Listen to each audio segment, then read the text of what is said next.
एक गांव में एक गरीब लकड़हारा था। वो जंगल में पुराने और सूखे पेड़ काटने जाता था। उससे वो अपनी और अपने परिवार की उपजीविका चलाता था।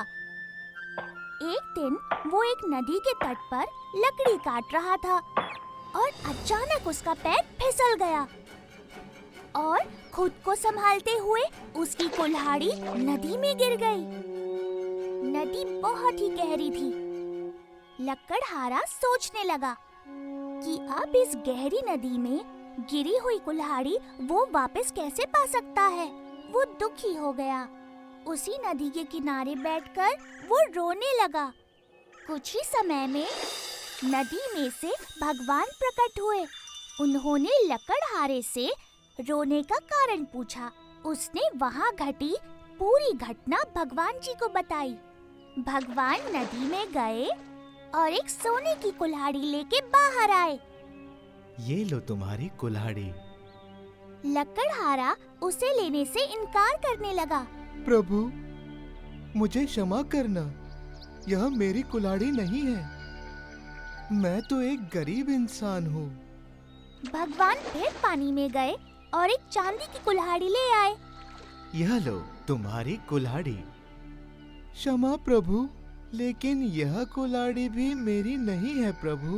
भगवान एक बार फिर से पानी में गए और इस बार एक लोहे की कुल्हाड़ी ले आए। लकड़हारा उस कुल्हाड़ी को देखकर खुश हो गया। प्रभु, यही मेरी कुल्हाड़ी है। मैं आपका बहुत बहुत शुक्रगुजार हूँ। आपने जो मेरी सहायता की है। भगवान लकड़हारे की ईमानदारी देखकर बहुत खुश हुए। सुनो, तुम्हारा प्रामाणिक रूप देखकर मैं प्रभावित हो गया हूँ। तुमने सोने और चांदी की कुल्हाड़ियाँ देखकर भी लालच नहीं किया। इसीलिए मैं तुम्हें अन्य 2 कुल्हाड़ियाँ भेंट देना चाहता हूँ। लकड़हारा खुश हुआ। उसने भगवान को प्रणाम करते हुए कहा, प्रभु, आपने मुझे जो ये उपहार दिया, उसके लिए मैं आपका हमेशा हमेशा ऋणी रहूंगा। एक गांव में शिव नाम का एक लड़का था। वो अपनी माँ और छोटी बहन के साथ रहता था। वो आसपास की भेड़ बकरियां चराने जंगल में पर्वत के पास जाता था। वहाँ एक विशाल पेड़ था।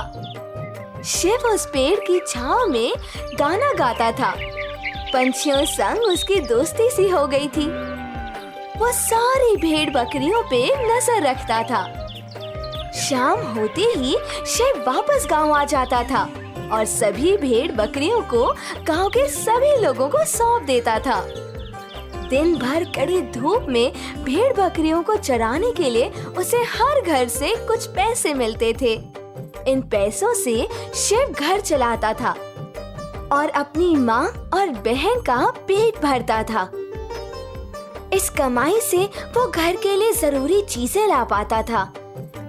लेकिन छोटी बहन को कभी-कभी अच्छा खाना खाने का दिल करता था।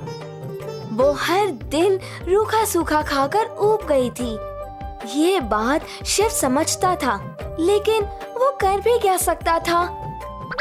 उसे अपनी बहन की पढ़ाई के लिए भी पैसे जोड़ने थे। अगली सुबह उठकर शिव फिर से भेड़ बकरियां चराने जंगल में पहुंचा तो उसने देखा कि एक लकड़हारा उस पेड़ को काट रहा था जिसके नीचे वो बैठकर भेड़ बकरियां चराता था। और ये देखकर वो चिंतित और दुखी हो गया। लेकिन उसने एक तरकीब लगाई। सुनो लकड़हारा भाई, ये पेड़ को आप क्यों काट रहे हो? शायद आपको पता नहीं है कि इस पेड़ को जो कोई भी काटेगा तो इसमें बैठी चुड़ैल उस पे जा बैठेगी और उसे परेशान करेगी। ये सुनकर लकड़हारा डर गया और भागने लगा। भागो भागो! लकड़हारे के भागते ही उस पेड़ की आत्मा वहाँ प्रकट हुई और उसने खुश होकर कहा, तुमने मेरी जान बचाई है। इसलिए मैं बहुत प्रसन्न हुआ हूँ और तुम्हें उपहार के रूप में एक घंटी देता हूँ। भला मैं इस घंटी का क्या करूँगा? ये घंटी कोई ऐसी वैसी घंटी नहीं है, ये जादुई घंटी है। इससे तुम जो चाहो खाने के लिए मंगा सकते हो। हाँ? लेकिन हमेशा ये बात ध्यान रखना कि दिन भर में सिर्फ एक बार ही तुम खाना मंगवा सकते हो। शुक्रिया मेरे दोस्त। शिव बहुत खुश हुआ कि अब कोई भूखा नहीं सोएगा और साथ ही छोटी बहन को जो चाहिए होगा उसे खाने के लिए मिल जाएगा। शाम को जब शिव घर पहुंचा तो उसने माँ को और छोटी बहन को सारी घटना बताई। उसकी माँ और बहन बहुत खुश हुए और उन लोगों ने उस जादुई घंटी से विनती की और जो चाहिए था वो मंगवा कर जी भर के खा लिया और सो गए। अगली सुबह उठकर शिव भेड़ बकरियों को लेकर चला गया।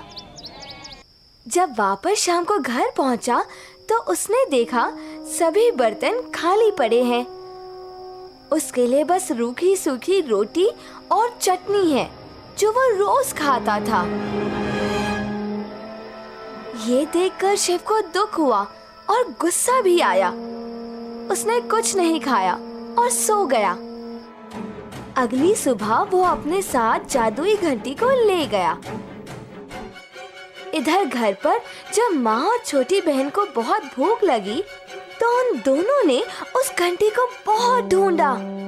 पूरा घर तलाश लिया पर वो घंटी नहीं मिली। वो लोग बहुत उदास हो गए। उन्होंने सोचा शायद घंटी गुम हो गई है और अब घंटी नहीं मिलेगी और ना ही खाना मिलेगा। आखिर वो लोग भूखे ही सो गए। शाम को जब शिव वापस आया तो शिव ने अपनी जेब से घंटी निकाली और जो चाहिए था उसने जादुई घंटी से मंगवा लिया। ये सब कुछ देखकर माँ और छोटी बहन को बहुत दुख हुआ। छोटी बहन बहुत रोने लगी और उसने कहा,